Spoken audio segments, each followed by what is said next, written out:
पिछली बार की तरह आइए एक बार फिर चलते हैं, अब की बार भारत के एक दूसरे सीमांत की ओर। नमस्कार दादा, नमस्कार दीदी। आपका ड्यूटी इस बार पश्चिमी बंगाल। बचपन से ही हम सुनते आए हैं, सारे तीर्थ बार बार, गंगा सागर एक बार। तो हम उस गंगा सागर को देखेंगे, साथ में सुंदरबन जो विश्व का सबसे बड़ा डेल्टा है, मैंग्रोव है, उसको देखेंगे। और नेचुरली इनके लिए तो लॉन्चिंग पैड कलकत्ता ही होगा, यानी कोलकाता, तो उसे भी अच्छी तरह देखेंगे। चौधरी चरण सिंह एयरपोर्ट, अमौसी, लखनऊ एग्जिट। ये मेट्रो स्टेशन है, इसका एग्जिट है, एयरपोर्ट का रास्ता। मेट्रो स्टेशन के बाहर ये चाय की दुकान और ये रेट लिस्ट।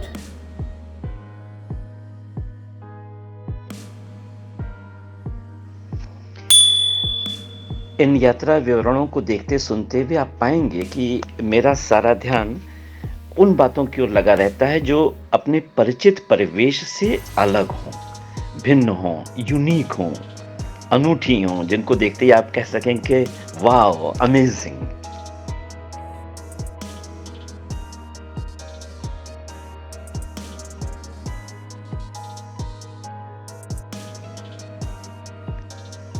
विश्व में 8,000 मीटर से ऊंची कुल 14 चोटियां हैं, जिसमें से 8 नेपाल के अंदर या उसकी सीमा के साथ हैं, और उनमें से 3 आप अभी देख रहे हैं, धौलागिरी वन, अन्नपूर्णा वन और मनासलू।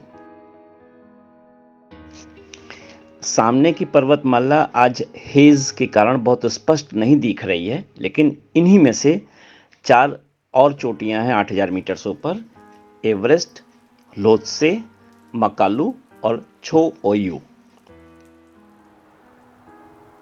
विमान की लैंडिंग बहुत महत्वपूर्ण होती है, क्योंकि उसी वक्त से बहुत कम समय में 230 किलोमीटर प्रति घंटे की रफ्तार से घटा के लगभग 15-20 किलोमीटर पे लाना होता है। तो उसके लिए पायलट कई कोशिशें करता है, यानी टायरों में ब्रेक तो लगाता ही है, प्लस विंग्स को खोल देता है, ओपन करता है। तो मैंने उसका भी दृश्य लिया है कि किस तरह उसने विंग्स को खोला ताकि रेजिस्टेंस बढ़े और हवाई जहाज जल्दी से। कृपया अपने कुर्सी पर ही बैठे रहे और अपना मोबाइल फोन का उपयोग कर सकते हैं। कलकत्ता नगर की स्थापना सन 1686 में ब्रिटिश ईस्ट इंडिया कंपनी के एजेंट जॉब चार्नॉक द्वारा हुई, और यह भारत की राजधानी 1772 में बना, 1911 तक बना रहा। अभी पश्चिमी बंगाल की राजधानी है। पूर्वी भारत की सांस्कृतिक राजधानी इसे आज भी कह सकते हैं।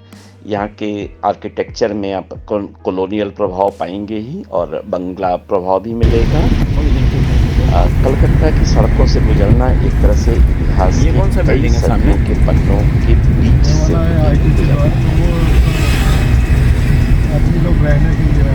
अरे वाह, बहुत सुंदर बना है भाई।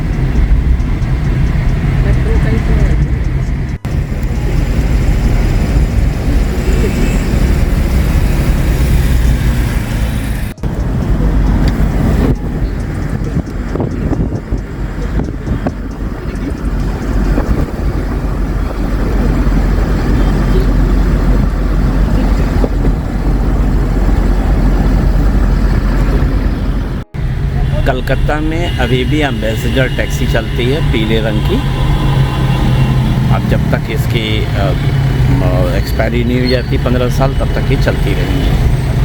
कलकत्ता की एक हेरिटेज चीज़ ट्राम आप अभी भी देख सकते हैं कि ये चल रही है, WBTC 222।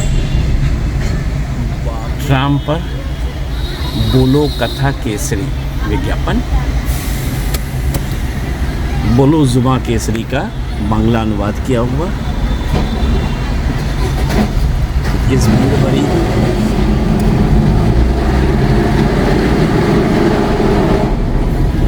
ये ड्राइवर खड़े होके चला रहे हैं, खड़े होके चला रहे हैं।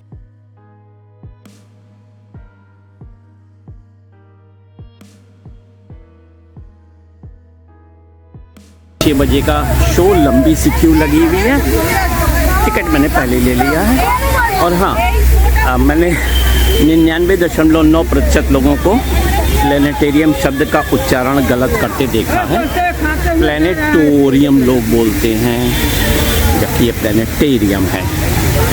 और एक शब्द है ज़रूर जो टीबी पेशेंट्स के लिए होता था, उसका नाम था सैनेटोरियम।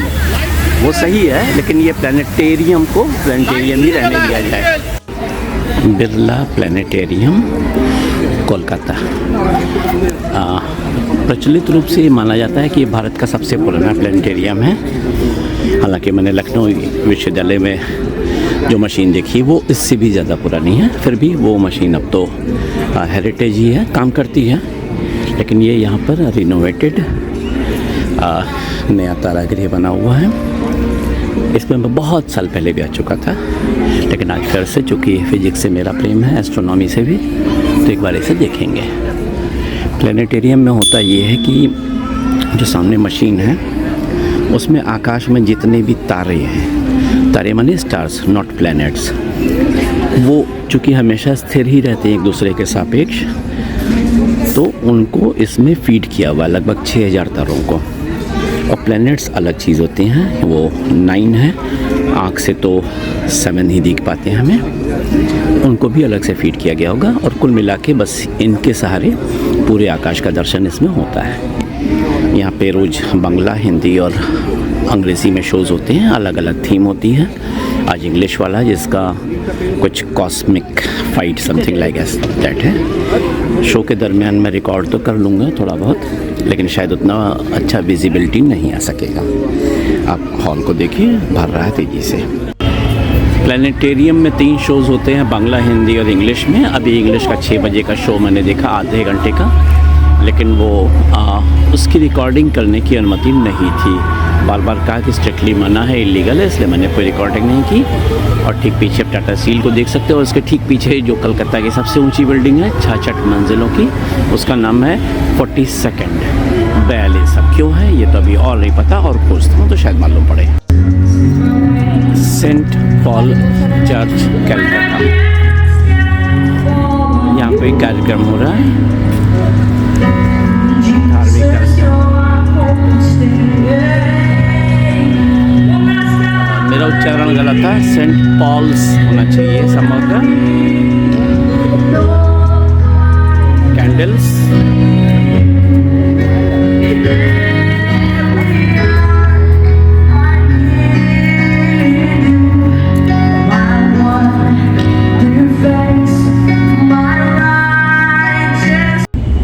कलकत्ता का विक्टोरिया मेमोरियल। रात्रि में इसका अलग सौंदर्य है और दिन में इसका म्यूजियम खुलता है, तो भ्रमण करके देख सकते हैं, वो अलग सौंदर्य है।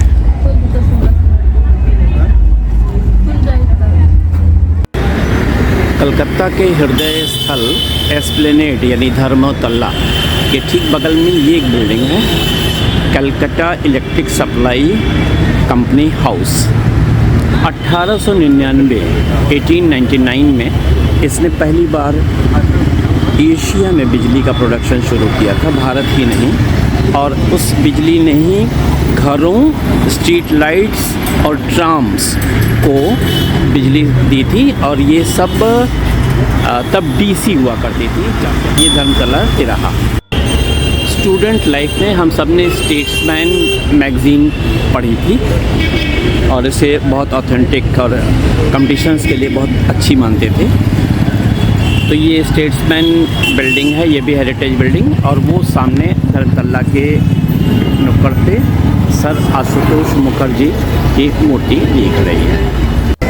और इस भीड़ भाड़ के बीच हेरिटेज ट्राम बोलो कथा केसरी गुजर रही है। और इस मस्जिद का नाम संभवतः टीपू सुल्तान मस्जिद है। पीछे कलकत्ता इलेक्ट्रिक सप्लाई की बिल्डिंग, और ये एस्प्लेनेड तिराहा। दूध वाली चाय बनाने का देसी तरीका, आप ये कह सकते हैं कि स्ट्रीट टी बैग। पहले उसमें उन्होंने शायद पाउडर वाला दूध डाला, फिर शायद चीनी डाली, फिर वो, और बन जाएगी चाय थोड़ी देर में तैयार। स्वाद गजब होता है। ये स्टील का मग है, इसमें गर्म पानी डालना, ऊपर कपड़ा, कपड़े के अंदर वो वाला पाउडर वाला चीनी रही जो भी है। देखते हैं क्या बनता है। मैंने कमरे में जो बनाया इस तरीके से जो मिलता है पानी गर्म करने का यंत्र, उसके माध्यम से, और ये तीनों चीज़ें मिला के तो बहुत ख़राब सा बनता है। खासतौर पर पाउडर वाला दूध बिल्कुल फट जाता है। तीनों चीज़ एक में डाले हैं। हाँ। मैंने क्या क्या चीनी, पाउडर का दूध और चाय का पत्ती। हाँ। बहुत बढ़िया, आप सही बना लेते हैं। हम बनाते हैं तो ख़राब बनता है। कहाँ के रहने वाले हैं? सिवान जिला के। अच्छा अच्छा, बढ़िया। सिवान मैंने छपरा के बगल वाला। हम आप कितना दिन से कलकत्ता में? हो गया कम से कम 25 साल हो गया। 25 साल हो गया। यही पार्क स्ट्रीट के अगल बगल सेवा कहाँ सेवा दी अभी तक? हाँ? पार्क स्ट्रीट के अगल बगल ही रह गया और कहीं सेवा दिए? यही सेवा दी और कोई नहीं। चलिए बढ़िया। ये भी जामरुल, ये भी जामरुल, और ये क्या है? ये हो गुलाब जामुन। अरे गजब। और ये चीकू है ना। चलिए ठीक। एक लोकल फ्रूट वेंडर्स से मैंने ये फल ख़रीदे और पहली बार दिखे, इसलिए मुझे बड़ी उत्सुकता हुई। ये एकदम लहसुन जैसा दिख रहा है, बड़े लहसुन के, बहुत बड़े लहसुन जैसा। इसका नाम है जमरूल। इसका एक भाई है, इसको भी जमरूल कहते हैं। एक तीसरा भी है, उसको भी जमरूल कहते हैं। और ये जो चीज़ है इसको यहाँ गुलाब जामुन कहते हैं। खा के देखा, वाकई बहुत मीठा है। बस चीकू से थोड़ा सा ही 19 होगा, वरना इसको खाने के बाद अलग से रहा। और ये है कलकत्ता की सबसे व्यस्त मार्केट, न्यू मार्केट। इसको देख के बहुत ही अच्छा अनुभव हो रहा है। बड़ी रोशनी, चहल पहल, और खाने पीने की सामग्री भी खूब ढेर सी, खरीद करते हुए लोग भी। और स्ट्रीट पर आप देख सकते हैं खूब लाइट्स की न्यू मार्केट की। आप चाहें तो इसे फूड स्ट्रीट कह सकते हैं। आगे एक दुकान पे तो ये लिखा हुआ है कि उसके पास मैगी और पास्ता के ही 40 प्रकार हैं। मैं दिखाता हूँ आपको कहाँ लिखा है। शायद इस नेस्कैफे का ठीक पीछे लिखा बोर्ड में, yes, 40+ types Maggi and pasta. तो आज तो खा नहीं सकता, फिर कभी। इधर डोसा, इधर मंचाओ, इधर स्कूप, इधर टी जंक्शन, और वो नो मोर।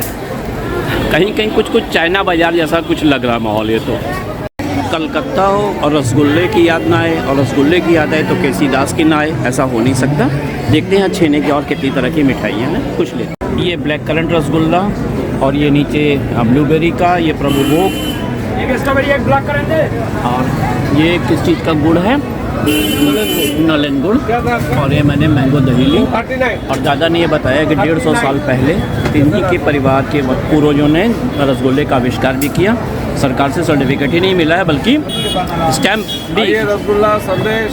पोस्टल स्टैम्प कब मिला दादा? पोस्टल स्टैम्प कब निकला आप पर? पोस्टल स्टैम्प कब निकला है? ये हो गया 2017-18 में।